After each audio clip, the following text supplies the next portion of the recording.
Is there a COVID-19 outbreak inside a newly reopened business? The county has a plan to help track down and notify customers who may have been exposed.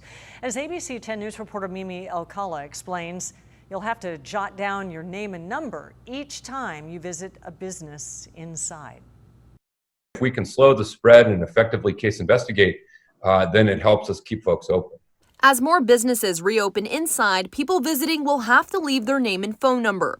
We already give that information when making reservations at a restaurant or booking a hair appointment, so this won't be much different, just more widespread. The county's public health order was updated to reflect the changes now in effect for hair salons and barbershops, personal care services, gyms and fitness centers, restaurants, and wineries, bars, breweries, and distilleries that serve food.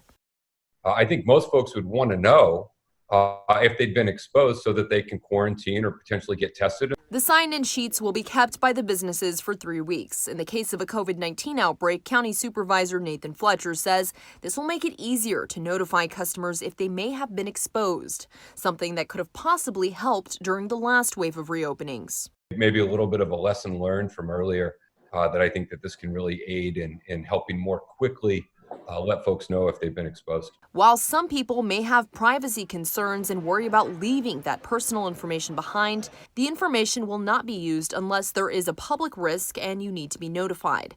Cybersecurity expert Ted Harrington says while leaving an email address would feel less invasive, the risk is still minimal.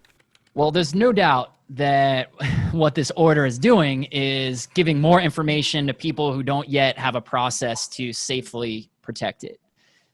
So we should accept that that is the reality of what's happening.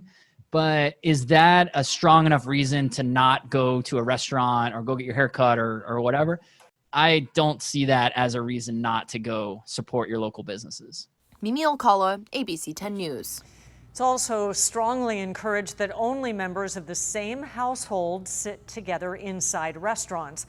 Guests must wear their facial coverings inside at all times unless they're eating or drinking. So that includes when they're seated at the table before the meal is served and after the meal is finished.